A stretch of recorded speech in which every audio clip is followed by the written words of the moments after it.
Assalamualaikum warahmatullahi wabarakatuh. Alhamdulillahi rabbil alamin. Allahumma salli ala Sayyidina Muhammad wa ala ali Sayyidina Muhammad. Para pendengar setia channel YouTube MT Bani Hanan atau Majlis Ta'lim Bani Hanan, semoga kita senantiasa dalam keadaan sehat walafiat, senantiasa diberikan rezeki yang berlimpah ruah oleh Allah Subhanahu wa taala dan dalam keberkahan. Amin ya Allah ya rabbal alamin.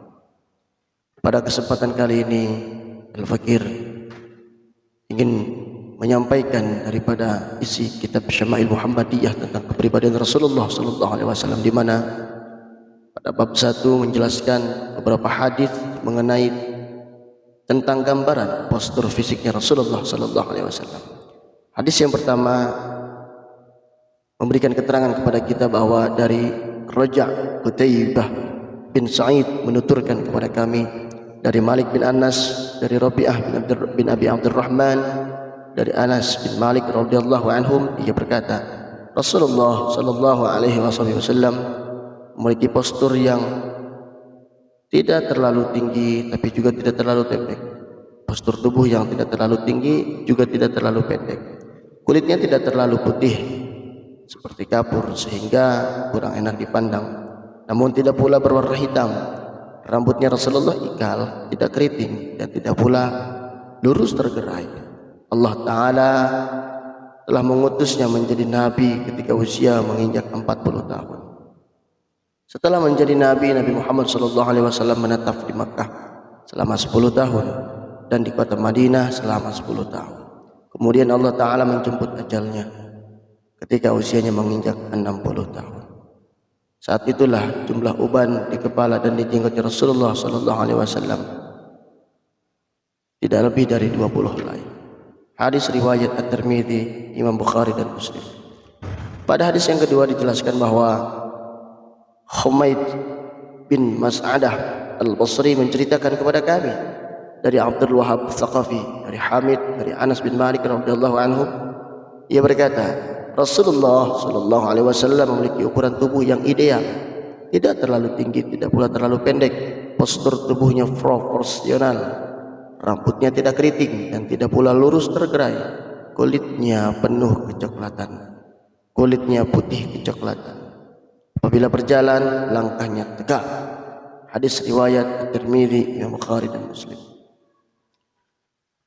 Pada hadis yang ketiga dijelaskan bahwasannya dari Muhammad bin Bashar meriwayatkan dari Syu'bah, dari Abu Ishaq, dari Al-Barra bin Azib radhiyallahu anhu berkata Rasulullah sallallahu alaihi wasallam adalah seorang laki-laki yang memiliki ukuran tubuh yang sedang.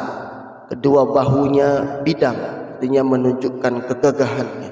Rambutnya lebat, ujungnya menjuntai hingga ke kedua belah daun telinga.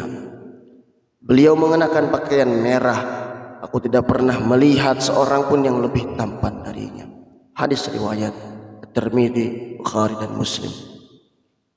Selanjutnya pada hadis yang keempat dijelaskan Mahmud bin Ghailan mengungkapkan kepada kami dari Waqi', dari Sufyan, dari Abu Ishaq, dari Al-Barra bin Azib radhiyallahu anhu.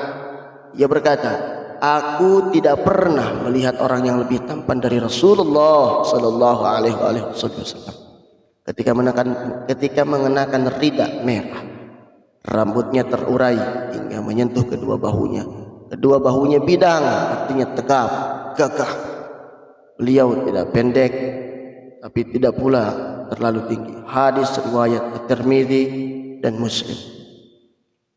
Dan pada hadis yang kelima, bahwasannya dari Muhammad bin Ismail menyampaikan kepada kami dari Abu Nuaim, dari Al-Mas'udi, dari Utsman bin Muslim bin Hurmuz, dari Nafi' bin Jubair bin Mut'im, dari Ali bin Abi Thalib radhiyallahu anhu, ia berkata Rasulullah sallallahu alaihi wasallam tidak terlalu tinggi tapi tidak pula terlalu pendek. Kedua telapak tangan dan kakinya tebal, kepalanya besar menunjukkan kecerdasannya. Tulang sandinya kuat, di sela-sela dada hingga ke pusar beliau terdapat barisan bulu-bulu yang tipis. Apabila berjalan, beliau akan melangkah dengan tegap, seakan-akan sedang turun ke tempat yang lebih rendah. Aku tidak pernah melihat seorang pun seperti beliau, baik sebelum maupun sesudahnya. Hadis riwayat At-Tirmidzi, Al-Hakim dan Ahmad.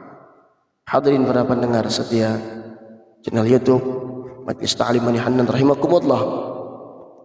Itulah hadis pertama sampai hadis kelima yang menceritakan tentang bagaimana postur tubuhnya, postur tubuh atau postur fisiknya Kanjeng Nabi Muhammad sallallahu alaihi wasallam. Semoga ini menjadi rasa mahabbah kita lebih meningkat kembali. Rasa mahabbah kita, rasa cinta kita lebih dalam lagi kepada Rasulullah sallallahu alaihi wasallam. Allahumma salli wa sallim wa barik alaihi. Allahumma salli wa sallim wa barik alaihi. Allahumma salli wa sallim wa barik alaihi wa ala alihi wa sahbihi. Dari Al-Faqir wallahul muwaffiq ila qawmi thariq. Assalamualaikum warahmatullahi wabarakatuh.